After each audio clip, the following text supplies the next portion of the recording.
Good Saturday morning to everybody. I apologize for the wind. I didn't realize what kind of wind tunnel I walked through as I walked down through the bike path. But just over a street, it was as calm as anything. I walk around the corner and here's all this wind. So hopefully you'll be able to still pick out my voice. We're reading through Jeremiah, continuing to read through Jeremiah. And Jeremiah is a fascinating prophet. And there's a number of things, obviously, that stood out. But today there was only two that I want to touch on. One was just a slight comment that was made that the name of Yahweh were on the people's lips. So they would talk about him, might use his name, swear by him, that sort of thing. But it says that his name was often on their lips, but far from their heart. His name was on their lips, but far from their heart. And then just over in the next chapter,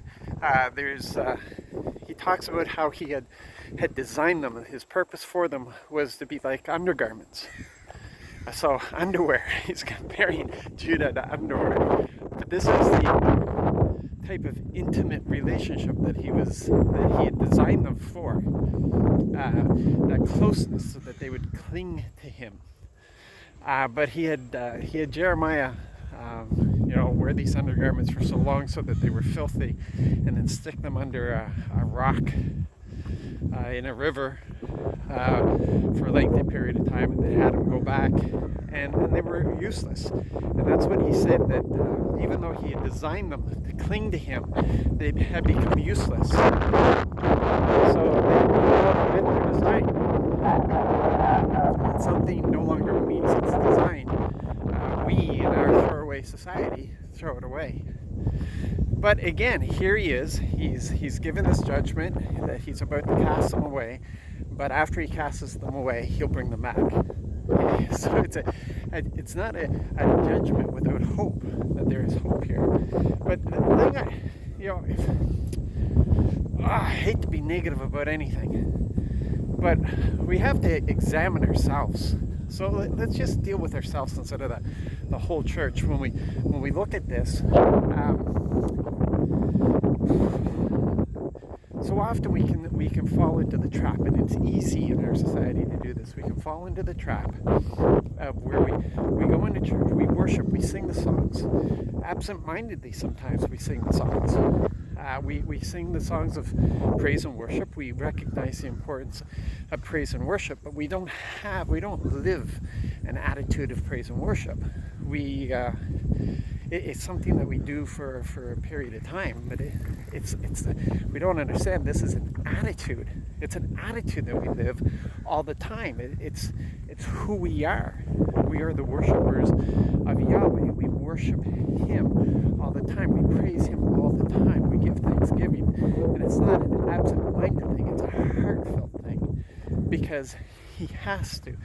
He absolutely has to. If we really, truly are worshipers, then we love him. And if we love him, then we're occupied with him. He's always on our heart. And when you look at what he's designed us for, that intimacy, that if he's referring to Judah as being the one that clings to him, how much more us who have been adopted as his children?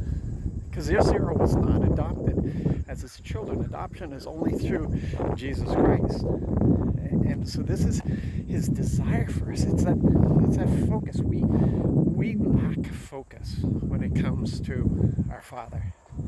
We really do. We don't have focus. We don't focus on him. We focus on other things. We focus on ourselves. We're so self-centered. How can you be self-centered in worship? You can't be, but we are.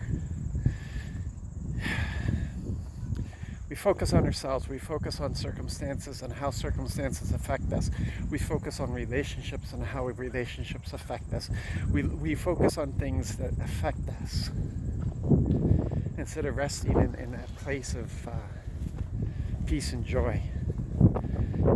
If we if we love the Lord as much as we say we love him, it's a relationship of trust, and we wouldn't be in this place of fear, worry, anxiety.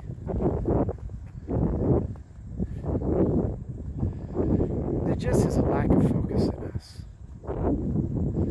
Our purpose, what he's called us to, the relationship we have with him. If we understood that relationship, then we would pursue it even more. Not part-time, but full-time. That the other things we do, part-time, the work that we do to have food on our table, it's a part-time thing. The relationships around us, part-time thing. The first relationship is full-time. The other things spring out of that relationship. So yeah, is he often on our lips, far from our heart? That is a question that we need to ask the Holy Spirit, because I don't think that we will find that answer in ourselves, because we're not trustworthy. We shouldn't even trust ourselves. It's a question we need to ask the Holy Spirit.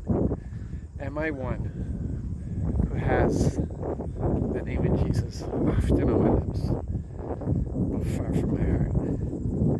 And if he comes back and he provides that conviction, yeah, that's true, then it's a matter of, Spirit, help me, because that's not what I want to be. Yeah, we can't do this work on our own. That's why we have the Holy Spirit who's conforming us to the image of Christ, because our nature is Christ. We have been transformed, but at the same time we then begin to be conformed. We're transformed, but it's a process to be conformed, and that's what he does. That's what the Holy Spirit does. So we trust him in these things. So listen, you have a wonderful, blessed day. Listen, you guys, and pray that all is well. Keep Peter in your prayer.